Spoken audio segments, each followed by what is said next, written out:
An independent book is a book owned and produced by its creator. The term is confusing though, because it can also refer to an independent publisher or a guy trying to sell his own book at a convention. A well-known one is Image Comics. They are considered an independent publisher as they publish creator-owned books. Now I want to spend one day each month looking at the truly indie comics, and today we're going to be looking at Benitez Publishing. If you're interested in purchasing this book, I'll be putting all the links down below. Also, there's already a sequel and a third part on its way. Lady Mechanika isn't much for superstitions, but after hearing about a demon running around, she figured it might be worth checking out. She listens in on Blackpool's mercenaries claiming that they found it, and when she looks down, she can see it running into the sewers. As she begins to sneak up on it, she notices that it has mechanical parts. Mechanika fires a tranquilizing dart, and the demon turns and begins to attack her. After a short struggle, Mechanika throws the demon down and tells her not to force it to kill him, and the demon looks back and says, "All right, I will not fight anymore." Shocked that it can speak, she asks if he is all right, and he tells her, "Just weak from the dart." The demon was just looking for food. He didn't want to hurt anyone. And as the two talk, the demon begins to tell her that he was created by someone. But as the demon goes on, he begins to remember Mechanika's face. Mechanika wants to know who this person is. Who made him? Who made her?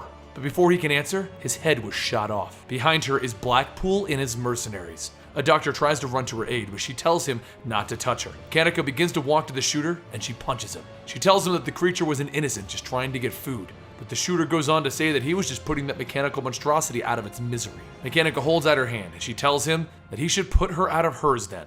That's when everyone realizes that she is Lady Mechanika, the mechanical huntress. Blackpool tells her that it's an honor to meet her. He is Nathaniel Blackpool. He did need the demon alive though, and since she's here, she'll make a better test subject. He calls for his men to get her, but she knocks them all out. And realizing that this won't end well for him, Blackpool begins to run away, so Mechanika shoots him in the leg. She then begins to leave with the body of the demon to prevent Blackpool from experimenting on it, and he calls out to her. He tells her to think about all of the wonders that he could create using her machinery. It could revolutionize the world.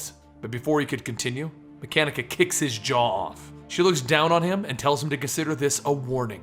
Next time, she will not be as merciful, and tells him cheers as she leaves. Almost a year later, a girl with mechanical arms and claws runs through the forest trying to escape. As her captors begin to close in, she begins to fight off whatever she can, but the leader ends up shooting her and she falls off a cliff. Her captors walk to the cliff to see that she landed on a passing train, and they wonder how she pulled that off. Commander White tells her troops to get ready. That train is heading for Mechanika City. Once it arrives at the train station, the girl collapses to the shock of the crowd, and seeing her all bloody, an officer calls for a doctor. As the doctor examines her, he tells everyone that she's already dead. Later on the outskirts of the city, Mechanika arrives at a mansion looking for Charles Littleton. The maid welcomes her in and asks who she is so that she can tell Charles who came looking for him. She tells the maid to inform him that she is Lady Mechanika. They met over a year ago, and he will know who she is. Mechanika begins to wait for Charles, but that's when a little girl appears telling her that there's no way that she could be Lady Mechanika. She wouldn't wear something so frumpy. Charles calls out, and his daughter Allie, the girl who just made fun of Lady Mechanika, tells him that this isn't the real Lady Mechanika. Be careful what you say to her. As Allie leaves, Mechanika asks Charles what Blackpool had to do with the mechanical girl with claws found this morning. Charles tells her that he doesn't know. He doesn't work for them anymore. He just came into town because of Mechanicon. Mechanika begins to ask about the girl herself. She wants to know if she is like her. Did she have mechanical implants? And Charles tells her that her arms were different from hers. They were kind of claws or talons. So she asks where the body is. She would like to examine it. And Charles tells her, the Ministry of Health. But someone else was also listening in on their conversation. Later that night, Mechanika begins to sneak into the Ministry of Health. As she makes her way in, she remembers that this is where they found her, locked up, with corpses and body parts all around her. She has no memory of before, but what she does remember is that after she was rescued, she was locked up here. She walks down into the room where they're keeping the body of the girl, and she begins to carry her out. That's when something appears and knocks Mechanika down, taking the girl. There's nothing that Mechanika can do. As everything begins to fade, she sees the silhouette of a man in a top hat. As Mechanika begins to wake up, she starts to leave, but notices something on the ground. It's an earring, and when she looks at it, she sees the words Sorche du Romane. Soon after, Commander Winter shows up to apprehend Mechanika. She asks if she remembers when she was locked up here, and does she remember that Winter was the one who released her and made her into what she is. Mechanika tells her that she remembers, and then she starts taunting Winter, asking how her parents are. As Winter begins to shout, Mechanika begins firing, taking out Winter's men, and as Winter goes for her gun, Mechanika shoots off her fingers. Winter tries to escape, but Mechanika begins to follow and tells her that she will spare her for saving her back then. But before long, another man runs up saying how their group was destroyed destroyed by someone named Kane. With that information, Mechanika decides that it's time for her to take her leave. Later that night, Mechanika goes to see her friend Lewis, a tinkerer of sorts who works for Blackpool, to see what he knows about this Kane person. Lewis tells her that he never met him, but people used to call him the Engineer. He created so many wonders, people saw him as a god, an incomparable visionary, but he also was known to have fits of madness. He would be ruthless with his experiments, willing to sacrifice anything or anyone to further himself. Mechanika asks if any of his experiments involved the merging of a human and a machine, and Lewis tells her possibly, but no one knows what went on in his laboratories. Mechanika decides that it's time to start looking for clues about the girl that was taken, and she goes to the place inscribed on the earring that she found, Cirque du Romani. Mechanika tries to talk to some of the circus troupe members, but it doesn't end up going well, and a monkey ends up trying to steal her hat. Soon after that, she is met by Gitano, who tells her trespassers are not welcome here, so what business does she have? Mechanika tells him that she just needs information. She wants to know information about that mechanical girl, and Gitano tells her that there's no one here like that, and she needs to leave. Mechanika keeps trying to press on about the matter, so when Gitano grabs her arm, she throws him into some boxes. Then he gets back up and begins attacking Mechanika. She pins him down, but then a voice tells the both of them to stop. Mechanika looks up to see Madame Divinite, telling her that there's no need for violence. What can they do to help? Mechanika tells her that she's looking for the person who this earring belongs to, and Gitano tells her that that was from his daughter Serafina, and she's not here anymore. Gitano's other daughter, Arlequin, tells them that someone from a rival circus came by and recruited Serafina and her partner Angelo. Mechanika asks if they know who was sent to recruit them, and Arlequin tells her no, but she describes someone with fiery red hair and one eye. She describes Winter.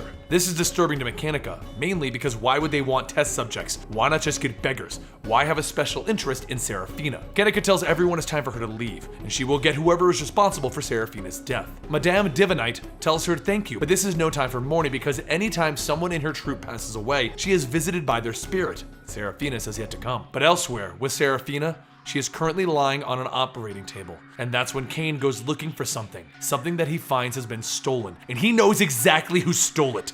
Blackpool. Back in the Blackpool Manor, Commander Winter and Blackpool discuss their current situation. Blackpool wants to know how this could have happened. He lost so many of his best men, and Winter tells him that it was Mechanika, and if she remembers correctly, his last encounter with her was also not as pleasant as hers. The next day is the start of Mechanicon, and as things get started, Blackpool unveils his latest creation, the Helio Arcs. Mechanika looks up and tells Lewis that's got to be where Serafina came from, and yes, she plans on boarding that ship. Blackpool announces that in celebration of the Helio Arcs, he will be having a masquerade ball on the ship, and only those with invitations may board the ship. So Mechanika and Lewis begin to discuss how they're going to get aboard the craft, and that's when Gitano appears. Gitano tells Mechanika that he's going to board it with her so he can rescue Serafina and Angelo. They are his children. But Mechanika tells him no, she's going in alone. Later that night, Mechanika flies off to the ship and glides down, sneaking in. After throwing a couple of the guards off the side into the ocean, Mechanika sneaks into the women's dressing room. She puts on a woman's dress and then puts in contacts so that they can't figure out who she is, and then she walks into the ball. But once she enters, she's greeted by a man looking for her, and that man is Gitano. Mechanika asks how he got aboard the ship, and he tells her that he stole an invitation. He's already scouted out the ship, and there's nothing of importance, but there is a place on the 13th floor with the guards. But before they go, Gitano needs to get his jester Napoleon. That's when Gitano finds out that Arlequin also snuck on board. Mechanika wants to know how she got on board, and Arlequin tells her that she stole an invitation. Of course you did, Mechanika thinks. After knocking out the guards with the help of Napoleon stealing a helmet, the three of them sneak into a guarded room. Mechanika notices the journal and begins to flip through it when Arlequin calls out that she found Angelo. She starts to open up the door, but Gitano pulls her away. But at that point, it was already too late. Out comes Angelo, or at least what's left of him, attached to a robot body. Over in Blackpool's chambers, something comes blasting through the windows to greet him, and that's when Blackpool realizes it's Kane, and he's carrying the body of Serafina with him. Kane tells him that he has something that belongs to him, and he would like it back now. Blackpool tries to send his robot butler after Kane, but Kane just blows it away and pulls Blackpool to him, and he asks, "Where is the vial?" Blackpool tells him, "In the drawer." And over on the 13th floor, Mechanika continues fighting with Angelo and tells Gitano to aim for the dome on his head. Back with Kane, he injects Serafina with what Blackpool stole, and suddenly she wakes up, swiping at Kane, cutting his chest. All Serafina can think of is Angelo, and she starts to head for floor 13. Once she arrives, she sees Angelo lying on the floor, and when he sees her, he screams, stabbing her. As Gitano runs over to Serafina, Winter arrives with her soldiers, and the soldiers begin to flood in and they start restraining everyone. Everyone starts to fight back, but Winter fires her weapon into everyone, Mechanika and her soldiers. As Winter stands over Mechanika, Mechanika kicks takes Winter's leg and begins beating on her. But soon, Kane appears, and he throws Winter out the window. Kane tells Gitano that he came to help Serafina, but her mind won't be right. She will have some side effects. But if he wishes, he can bring her back. Gitano doesn't care, he wants his daughter alive, and with that, Kane injects her with more elixir. Serafina screams out and wings grow out of her back. Kane tells Gitano that he will watch over her, and when she's ready, he will return her to him.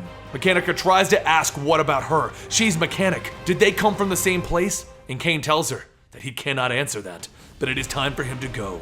As Kane leaves, Mechanika turns to Gitano and Arlequin, but they too are gone, so she grabs the journal and makes her escape out the window. Lewis flies by asking her, "Oh, love, fancy a lift?" And the two escape the Helio Arcs. A few days later, Mechanika takes the journal to Charles Littleton. She hasn't been able to understand it, but hopefully he can. He tells her that he'll do his best to go through it and let her know of any of his findings. But as Mechanika and Lewis go on to talk about their next adventure, Charles' wife asks who was that just visited.